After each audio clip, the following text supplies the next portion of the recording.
तो साथियों नमस्कार, मैं भोले शंकर जोशी फिजियोथेरेपिस्ट। मैं आज आपको एक और वीडियो शेयर कर रहा हूं। आप इसको पूरा देखें, अंत तक देखें और इसको बीच में पिकअप ना करें, तभी आपको इसकी जानकारी पूरी तरीके से मिल पाएगी। यानी मेरा टॉपिक का नाम है बर्फ़ की सिकाई यानी कायोथेरेपी। बर्फ़ की सिकाई को हम कायोथेरेपी कहा जाता है। इससे प्रभावित भाग में तापमान में गिरावट आती है तथा उस भाग का रक्त प्रवाह कम हो जाता है। कम तापमान ऊतकों के उपापचय को कम करता है तथा स्नायु नर्व के विद्युत संचरण की रफ्तार को धीमा करता है। चिकित्सा जगत में बर्फ़ की सिकाई कई अवस्थाओं में उपयोग लाई जाती है। माथे पर बर्फ़ की पट्टी रखना, जैसे तेज़ बुखार आता है, सबसे प्रभावी प्राथमिक चिकित्सा है।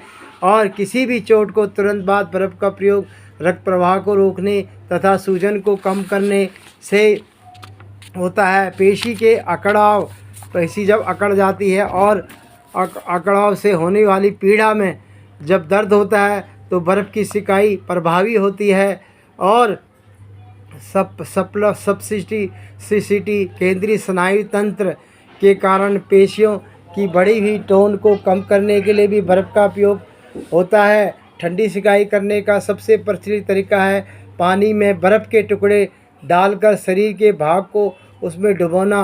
पानी के बर्फ़ के पिघलने के पानी के तापमान को 0 डिग्री हो जाता है। जब शरीर का भाग उसमें डुबाया जाता है तो चालन के जरिए शरीर में ऊष्मा पानी जाने लगती है। इससे शरीर के भाग को तापमान में गिरावट आती है। इसके अलावा बर्फ़ शरीर के भाग तापमान गिरावती है।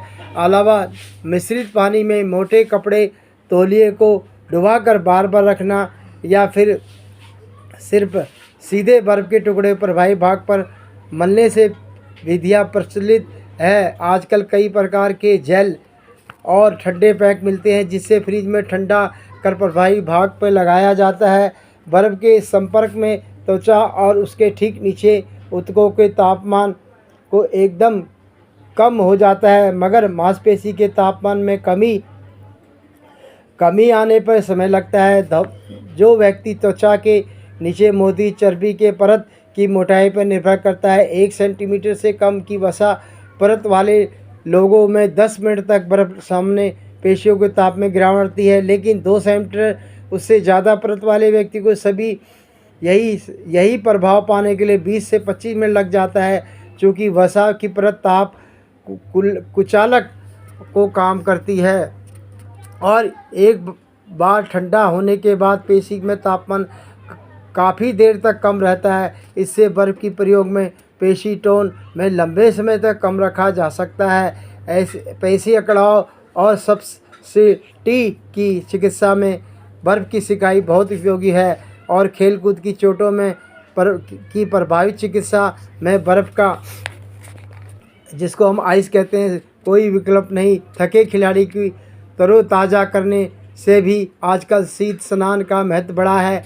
फिजियोथेरेपी की एक विशेष तकनीक काइनेटिक्स में बर्फ़ सक्रिय व्यायाम का उपयोग किया जाता है। इससे चोटिल भाग में पेशियों और जोड़ों की गति को शीघ्र वापस लाया जाता है। बर्फ़ लगाने के बाद ठंडक महसूस होती है, धीरे धीरे बढ़ते हुए दर्द में रूप ले लेती है।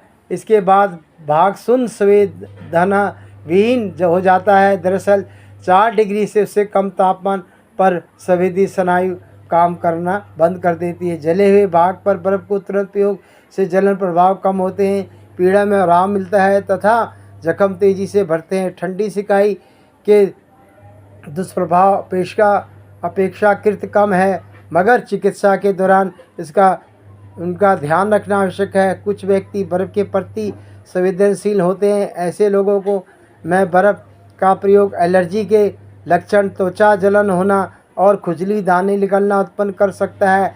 और कुछ व्यक्ति के बर्फ़ सिकाई में कणिकाओं को नष्ट कर देती है। प्रभावी भाग को अपर्याप्त रक्त प्रवाह की स्थिति में बर्फ़ सिकाई नुकसानदेह होती है। इसी प्रकार से बहुत सारी ऑटो इम्यून बीमारी को बर्फ़ का प्रयोग वर्जित होता है। लंबे समय तक बर्फ़ की सिकाई फास्ट वाइट बर्फ़ से गलना होने की संभावना होती है। तो साथियों, ये जो है डॉक्टर भी, ऑर्थोपेडिक डॉक्टर भी इसके लिए रिकमेंड करते हैं कि वह लगा करें। तो साथियों, ज़्यादा ना बोलकर मैं यही वीडियो को अपनी विराम दे रहा हूँ। तो अगली वीडियो में आपको फिर नई वीडियो के साथ मिलेंगे। तब तक के लिए धन्यवाद।